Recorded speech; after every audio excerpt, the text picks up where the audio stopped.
With the 35th pick of the 1979 NHL Draft, the Philadelphia Flyers select Goran Per-Erik Lindbergh, better known by his nickname Pelle Lindbergh. Originally from Stockholm, Sweden, Lindbergh became the first European-born goaltender to be drafted in the NHL entry draft and the first to achieve major success in North America. The Flyers would see Pelle rise through the organizational depth charts, becoming the team's top goalie just 4 years after being drafted. Unfortunately, Pelle's career was cut short by tragedy in the mid-1980s, and his story shook the hockey world. Hello everyone, my name is King Gratz and welcome back to the channel, guys, and this is the tragic story of former NHL netminder Pelle Lindbergh. Before I get into the story, I just would like to provide fair warning to you, as some of the information I'll provide in this video is disturbing to some viewers, so viewers' discretion is advised. And also, I would like to apologize if I butcher any names or pronouncing any places in this video. If I do make any mistakes on that, just feel free to let me know in the comments, and I appreciate it. And with all that being said, let's dive in.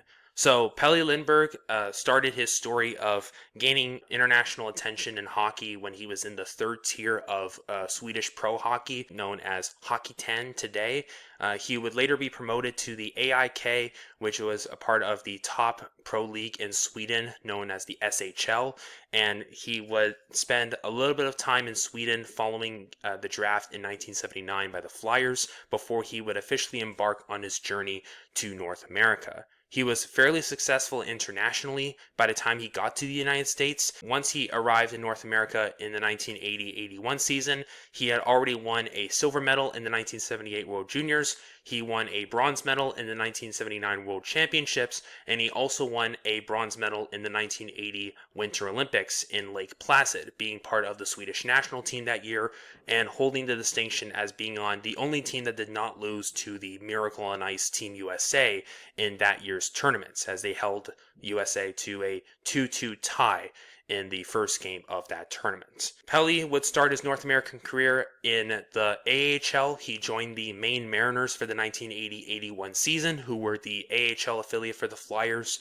and he would spend some time in Maine before he would officially join Philadelphia in 1982, playing in a handful of games in that year's season. In 1981, Pelle would also win a couple of awards in the AHL, a part of the AHL First All-Star Team, and he would win the Harry Hap Holmes Memorial Award, the Dudley Red Garrett Memorial Award, and the Leigh Cunningham Award for his efforts. In 1983, he would officially make the jump to the NHL, where he would make a major statement. He was named to the NHL's All-Rookie team after winning 23 games in his rookie season and recorded a .298 goals against average and an .891 save percentage, while also playing in 3 playoff games that year. And he also won the Viking Award, which is handed out to the best Swedish player in North American ice hockey. Pelle would reach his peak of success in the 1984-85 NHL season, where he led all NHL netminders with 40 wins and 65 games played, and he also finished second in both shutouts and save percentage, recording 2 shutouts and an .899 save percentage, and he also finished third in goals against average with an average of 3.02. For his efforts, he would win the Vezina Trophy, becoming the first European goaltender to do so in NHL history, and he was a first-team All-Star. He would lead the Flyers to the 1985 Stanley Cup Final, where he won 12 playoff games that postseason and recorded 3 shutouts, a 2.5 goals against average, and a .914 save percentage, which was basically godlike for his time. However, tragedy would strike just months after the 1985 finals. In the middle of the following season, on November 10th, 1985, Pelle would leave a team party at the Flyers practice facility in Voorhees Township, New Jersey, heavily intoxicated, and would get behind the wheel of a custom Porsche 930 Turbo. Alongside him were 2 passengers, Edward Parvin and Kathy McNeil. At 5:41 a.m., Lindbergh lost control of his car and crashed into a wall in front of an elementary school in Somerdale, New Jersey, critically injuring himself and severely injuring his 2 passengers. Pelle was hospitalized in Stratford, New Jersey, but unfortunately, 2 physicians declared him brain dead a few hours later. With regards to his passengers, Edward Parvin was in critical condition and suffered a fractured skull, and Kathy McNeil had a broken pelvis, ruptured spleen, and liver. According to the doctors, Pelle's brainstem, which controls automatic body functions, including breathing, sustained massive injuries, and was described as a rattling around of the brain inside the skull. Dr. Edward Viner, who was the Flyers' team physician at the time, said the brain damage was compounded by the fact that Lindbergh went without breathing for approximately 15 minutes as rescuers tried to free him from the wreckage. Lindbergh was found to have a blood alcohol level of 0.24, which is well above New Jersey's legal limit at the time of 0.1. He also sustained a broken hip, jaw, and 2 bones in the lower part of his left leg, and also had facial cuts as a result of the accident. Pelle's parents would soon arrive at the hospital and gave permission to end life-saving measures, and at 9:15 a.m. on November 11th, Pelle Lindbergh was declared legally dead. He was 26 years old. His parents also agreed to donate Pelle's surviving organs, and so his heart was kept beating until November 12th, with his vital organs being harvested and prepared for future transplants. The Flyers were hit hard by the accident. Flyers coach Mike Keenan and most of Lindbergh's teammates were at the hospital to see Pelle and would later hold a team meeting. Keenan said, quote, "He's a person that loves life. I don't know how I can put into words how I feel."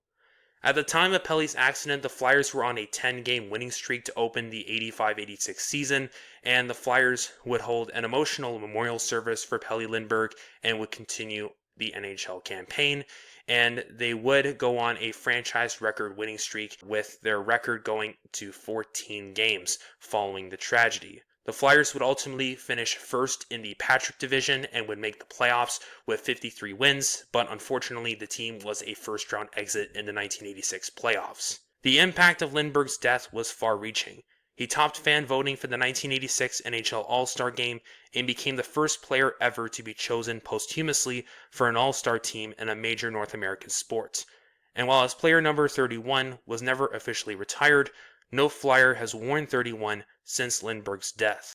Now, sadly, Pelle's accident also came at a time when the NHL was dealing with a string of high-profile vehicular accidents involving NHL stars. In particular, at this time, there was also Guy Lafleur, Craig McTavish, and Stan Gilbertson, who were involved in high-profile accidents of similar nature. And as a result of this string of accidents at the time, the NHL had garnered a negative media presence, and essentially the league was being identified as having a party culture and essentially creating a negative environment for its players. And the controversy surrounding this was quite intense at the time. To kind of go into this a little bit further and how Lindbergh's accident affected the league as a whole, I'm going to quote Washington Capitals head coach Brian Murray, who spoke at the time of the accident. He said, "I don't know why hockey has been hit so hard. I hope we're not viewed in a party context. There's no doubt we have a lot of young people given a lot of money and a lot of pressure at an early age, and some can't handle it. But age hasn't really been a factor in these accidents." Now, the accident would prove a stark warning to the consequences of drinking and driving, and there was hope that perhaps the message would be clear with regards to Lindbergh's accident and what could potentially happen to you. As Dr. Edward Viner had put it, it might be that young people will see what can happen when you drink and then try to drive. In 1986, the city of Philadelphia would go one step further and would name a city after Lindbergh in his honor, which is known as Pelle Circle. It's located in the far northeast of the city, and Lindbergh would also be inducted into the Swedish Hockey Hall of Fame, and the Flyers would create a trophy after him in the early 90s, and today it is known as the Pelle Lindbergh Memorial Trophy. Since the 1993-94 NHL season, the Flyers would hand out this trophy to who is considered the most improved player on the team's roster. And that is the story of Pelle Lindbergh. Thank you so much for watching. Please don't forget to subscribe to the channel if you want to learn more about hockey history and all other types of sports. Thank you so much, and I'll see you all in my next video.